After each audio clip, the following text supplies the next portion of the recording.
Hi every one, പുതിയൊരു വീഡിയോയിലേക്ക് എല്ലാവർക്കും സ്വാഗതം. അപ്പം പ്രത്യേകിച്ച് മഴക്കാലത്ത് അല്ലെങ്കിൽ കർക്കിടകത്തിലൊക്കെ കഴിക്കാൻ പറ്റിയ ഒരു റെസിപ്പി ആയിട്ടാണ് ഇവിടെ ഇന്ന് വന്നിരിക്കുന്നത്. അപ്പം മുതിരയാണ് സാധനം. ഇത് മുതിര നമ്മൾ വിളയിക്കാൻ പോവുകയാണ്. കുഞ്ഞു കുട്ടികൾ മുതൽ മുതിർന്നവർക്ക് വരെയും കഴിക്കാൻ പറ്റും കേട്ടോ. മധുരമൊക്കെ ഇട്ട് ചെയ്യുന്നതുകൊണ്ട് തന്നെ കുട്ടികൾക്കും ഒക്കെ ഇഷ്ടമായിക്കോളും. അപ്പോൾ അതിന് വേണ്ടിയിട്ട് ഞാൻ ഒരു ഗ്ലാസ്സിനകത്ത് ഒരു നാഴി എടുക്കുന്നുണ്ട് കേട്ടോ മുതിര. അത് നമുക്കൊരു 5 മണിക്കൂർ കുതിരാൻ വെക്കണം. അതിന് ശേഷമാണ് നമ്മളിത് പുഴുങ്ങിയെടുക്കാൻ പോകുന്നത്.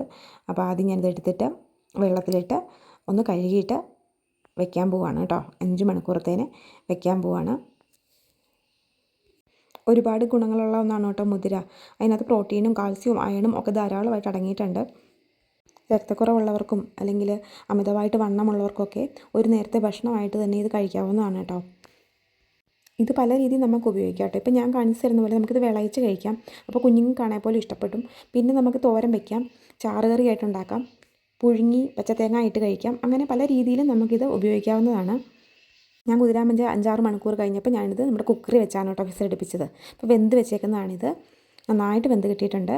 ലേശം ഉപ്പ് ഇട്ടാണ് കേട്ടോ ഞാനിത് വെന്തെടുത്തത്. കാരണം നമ്മൾ മധുരം ഇട്ട് ഉണ്ടാക്കുന്നതുകൊണ്ട് ഒരുപാട് ഉപ്പൊന്നും ഇട്ടില്ല.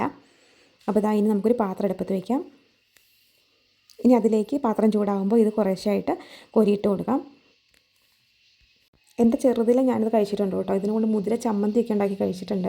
അന്ന് നമ്മൾ പഴനിക്ക് പോയപ്പോൾ ഇത് വാങ്ങിച്ചത്. ഇത് ഇന്ന് വാങ്ങിച്ചേക്കുന്നതും കമ്പത്തിന് പോയിട്ട് വന്നപ്പോൾ വാങ്ങിച്ചിട്ടുണ്ടെന്നാണ് കേട്ടോ. ഇത് നമ്മൾ കുറച്ച് നേരം ഒന്ന് ചൂടാകാൻ വെച്ചതിന് ശേഷം അതിലേക്ക് നമ്മൾ ഉരുക്കി വെച്ചിരിക്കുന്ന ശർക്കര ഒഴിച്ച് കൊടുക്കുകയാണ് കേട്ടോ. ഇതിന് വെള്ളം ജസ്റ്റ് ഒന്ന് പറ്റി വരാൻ വേണ്ടിയിട്ടാണ് നമ്മൾ വെയിറ്റ് ചെയ്യുന്നത്. ശർക്കരപ്പാനി ഒഴിച്ച് ഉടനെ തന്നെ നമ്മൾ തേങ്ങ ഇടല്ലോ കേട്ടോ. ആ ശർക്കരപ്പാനി ഒന്ന് ജസ്റ്റ് പറ്റി വന്നതിന് ശേഷമേ തേങ്ങ ഇടാവുള്ളൂ. അപ്പോഴാണ് കേട്ടോ കൂടുതൽ ടേസ്റ്റ് ഉണ്ടാവുക. അപ്പോൾ എന്താ നമ്മുടെ മുതിര നന്നായിട്ട് നമ്മുടെ ശർക്കരപ്പാനി കിടന്ന് നന്നായിട്ട് പറ്റി വന്നിട്ടുണ്ട്. ഇനി നമുക്കിതിലേക്ക് ഒരു അരമുറി തേങ്ങ ഇടാം കേട്ടോ. തേങ്ങയൊക്കെ നമ്മുടെ വീട്ടിലുള്ളതനുസരിച്ച് എടുത്താൽ മതി. ഇത് മധുരമൊക്കെ ഉള്ളതുകൊണ്ട് തന്നെ നല്ല ടേസ്റ്റിയാണ് സാധനം.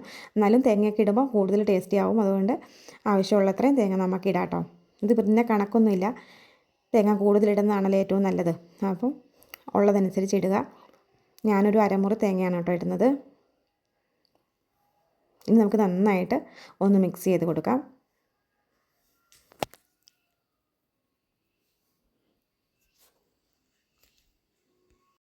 നന്നായിട്ട് മിക്സ് ചെയ്തതിന് ശേഷം ഒരു സ്പൂണ് നെയ്യും കൂടെ ഞാൻ ചേർക്കുന്നുണ്ട്. നെയ്യ് ഓപ്ഷണലാണ് കേട്ടോ, വേണമെങ്കിൽ മതി. ഇപ്പം ഞാനിവിടെ നമ്മുടെ വീട്ടിൽ തന്നെ ഞാൻ ഉണ്ടാക്കിയ നെയ്യാണ്. അതുകൊണ്ട് നമുക്ക് മായമൊന്നും ഇല്ലാത്തതുകൊണ്ട് ഞാൻ അതും കൂടെ ചേർക്കുന്നുണ്ട്. അപ്പോൾ ഒരു സ്പൂണ് നെയ്യും കൂടി ഇതിനകത്തോട്ട് ചേർത്ത് നന്നായിട്ട് ഇളക്കിയെടുത്ത് നമ്മുടെ മുതിര വിളയിച്ചയുടെ റെഡി ആയിട്ടുണ്ട്.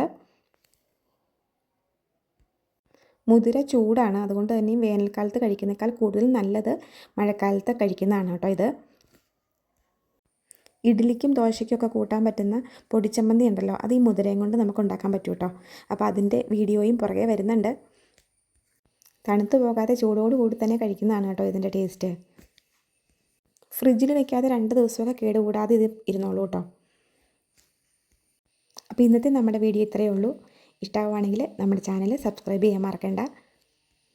കമൻറ്റും ഷെയറും ലൈക്കും ഒക്കെ പോരട്ടെ. അപ്പോൾ പുതിയൊരു വീഡിയോയിൽ നമുക്ക് വീണ്ടും കാണാം. അതുവരേക്കും tata bye bye. Okay, see U.